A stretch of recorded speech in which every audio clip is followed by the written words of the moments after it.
Les réseaux sociaux sont de plus en plus asociaux. Insultes, menaces de mort, propos haineux, racistes, homophobes, tournés non seulement vers les politiques, mais également vers quiconque est différent ou ne pense pas comme vous. La parole se serait-elle trop libérée? Bonsoir Mario Stasi. Bonsoir Monsieur Vandel. Vous êtes président de la LICRA, la Ligue contre le racisme et l'antisémitisme. Vous donnez une interview à Paris Match cette semaine en forme de coup de gueule. Vous dites il faut couper le robinet d'immondices. Avant qu'on définisse avec vous ce qu'est ce robinet d'immondices, quel regard jetez-vous sur ces 13 semaines de crise des Gilets jaunes, un mouvement qui s'est construit autour des réseaux sociaux?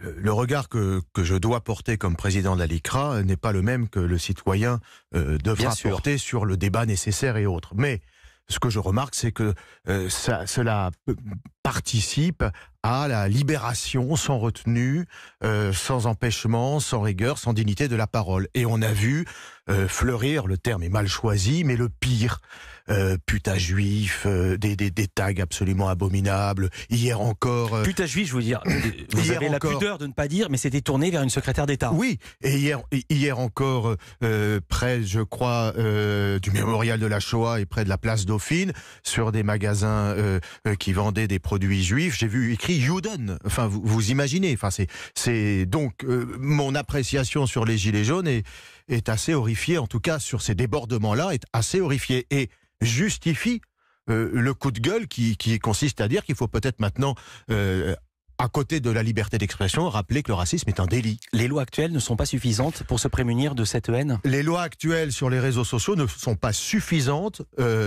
puisqu'aussi bien le président de la République et le Premier ministre ont décidé de l'émission d'un rapport, le rapport Avia, qui préconise toute une série de mesures qui visent à responsabiliser les hébergeurs, comme ça existe déjà en Allemagne. Justement, racontez comment ça se passe en Allemagne. Écoutez, en Allemagne, depuis le 1er janvier 2018, tout hébergeur qui alors qu'il s'est vu notifier dans les 24 heures des propos antisémites, racistes, haineux, et qui ne les supprime pas dans les 24 heures, s'expose à une amende qui peut aller jusqu'à 40 ou 50 millions d'euros. C'est dire que... Il s'expose ou est-ce qu'il y a des précédents, il les a déjà payés? Mais non, parce qu'ont fait les hébergeurs. Ils ont embauché des dizaines et des dizaines de milliers de modérateurs et se passe maintenant dans les réseaux sociaux, ce qui se passe dans les rédactions de la presse écrite.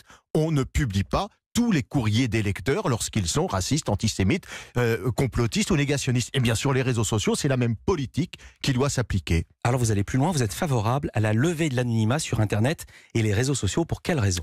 Parce que je viens d'évoquer la responsabilité des hébergeurs, mais il ne faut jamais oublier la responsabilité de ceux qui profèrent les propos. Et dans un pays de droit et de liberté d'expression, je ne vois pas ce qui justifierait cet anonymat qui permet à chacun, comme je l'écris, de délivrer des immondices sur immondices, cette parole libérée qui fait que, cet après-midi, Monsieur Vandel, Monsieur Berléand, alors qu'il a critiqué les Gilets jaunes, c'est son droit après tout de critiquer ce mouvement, s'est vu sur les réseaux sociaux affublé des pires insultes, injures antisémites et autres, telle une fatwa, sans qu'il y ait aucune régulation et sous couvert d'un anonymat. La levée de l'anonymat, c'est faire en sorte que l'hébergeur ait l'obligation de donner l'adresse IP de celui qui s'exprime, lorsque celui qui s'exprime... Ça existe déjà. Ça existe déjà. L'adresse IP, on la donne déjà. Nadia Dam, qui était journaliste à Europe 1, a fait condamner des personnes qui l'avaient trollé, insulté et menacé. On la donne si l'hébergeur veut bien la communiquer. L'exemple en date que j'ai, l'été dernier, Madame Yael Braun, présidente de la commission des lois, se voit injurier propos antisémites sur Twitter. Twitter a refusé de donner l'adresse IP. Donc tant qu'il n'y aura pas une régulation nationale, voire européenne, puisque le but c'est d'avoir une coordination européenne, il n'y aura pas de contraintes suffisantes pour que chacun soit responsabilisé. Il faut la responsabiliser des auteurs, la responsabiliser des auteurs et des hébergeurs. Alors vous n'êtes pas le seul à évoquer la levée de l'anonymat et à la réclamer. Cela va de Nadine Morano au président Macron, c'était mi-janvier, il avait dit un anonymat devenu problématique qui laisse impunis des torrents de haine déversés en ligne. Maintenant, je vais me faire l'avocat du camp adverse. Le seul pays qui bannit l'anonymat sur Internet, c'est la Chine. On ne peut pas dire que ce soit un modèle de démocratie. C'est vrai, mais je vais vous répondre qu'en France, on a la liberté d'expression, que la parole est libre, que la Convention européenne des droits de l'homme la consacre sous réserve de ce que les règlements et les lois interdisent, et que donc je ne vois pas ce qui justifierait qu'on fasse bénéficier de l'anonymat ceux qui commettent un délit. Au-delà du délit, je veux dire, il y a beaucoup d'avocats professionnels qui jugent indispensable l'anonymat sur Internet. Par exemple, les sites médicaux où il y a des malades atteints du cancer qui racontent leur maladie. C'est normal qu'ils parlent avec un pseudo. Ou les alcooliques anonymes, par définition, qui sont anonymes. Ou alors des sites comme SOS Homophobie dont l'avocat disait il est indispensable qu'il y ait l'anonymat. On ne va pas parler sur ces sites-là avec son vrai nom. En tout cas, dans la sphère d'intervention, de compétences et de préoccupation qui est la nôtre à la LICRA, rien ne justifie l'anonymat. Voilà. Pouvoir parler librement. Mais imaginons que vous travaillez dans une entreprise et vous voulez la critiquer. Pouvoir parler librement, oui. La liberté, mais le racisme n'est pas une liberté d'opinion, c'est un délit. J'ai bien compris ce que vous dites. Monsieur Vandel, mais dans la rue, quelqu'un crie mort aux Juifs. Il est immédiatement appréhendé et passé devant les tribunaux. Aujourd'hui, sur les réseaux sociaux, quelqu'un écrit mort aux Juifs. Il bénéficie d'une impunité. Vous voyez, faut être simple. Oui. Est-ce que cette inégalité de traitement face à la délinquance et à la commission d'un délit est justifiable? Non, mais je suis évidemment pas le défenseur des insultes et de la haine. Mais comprenons-nous bien, est-ce que le remède ne serait pas pire que le mal? Voilà ce que je veux dire. Est-ce que si l'anonymat est levé, si tous les gens s'expriment sur les réseaux sociaux, c'est pas ce que je suis en train de défendre. Hein. Pour tout vous dire, ma position est très mesurée. J'arrive pas à savoir quelle est la moins mauvaise solution. Est-ce que ça ne prive pas beaucoup de gens d'une parole libre? Je dis simplement que dans le cadre de la lutte contre le racisme, l'antisémitisme, de la prolifération des propos racistes et antisémites, négationnistes et complotistes, que l'on constate depuis plusieurs mois et plusieurs années sur les réseaux sociaux, l'anonymat est un effet, j'allais dire, déresponsabilisant et accélérateur.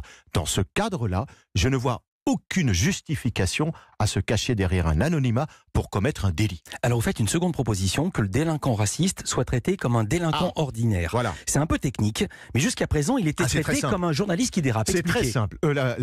Les délits raciaux la loi Pleven sont inclus dans la loi 1881 sur la liberté de la presse. Ce qui fait qu'aujourd'hui, un Dieudonné Mbala, pour prendre un exemple, mais aussi quelqu'un qui commet un délit, un raciste ordinaire, se voit traité de la même façon, avec le même luxe procédural que le malheureux journaliste, vous par exemple, qui, au hasard d'une virgule mal placée ou d'un adjectif mal employé, aurait commis par maladresse peut-être une diffamation. À ce titre-là, il est traité de la même façon que vous. C'est-à-dire qu'il aura un procès dans 3 ans, une scène médiatique extraordinaire, des délais de procédure et des contingences assez exceptionnelles, alors que finalement, il devrait être traité de la même façon qu'un délinquant ordinaire, c'est-à-dire il faut donc sortir de la loi de 1880 les délits racistes, en faire des délits autonomes, et que quelqu'un qui est pris en flagrant délit de commission d'un délit raciste antisémite se voit, si c'est flagrant délit, jugé en comparution immédiate dans les meilleurs délais, comme n'importe quel délinquant ordinaire. Le délinquant raciste doit être traité comme un délinquant ordinaire. Merci beaucoup Mario Stasi d'avoir été à notre micro. Je rappelle que vous êtes président de la LICRA.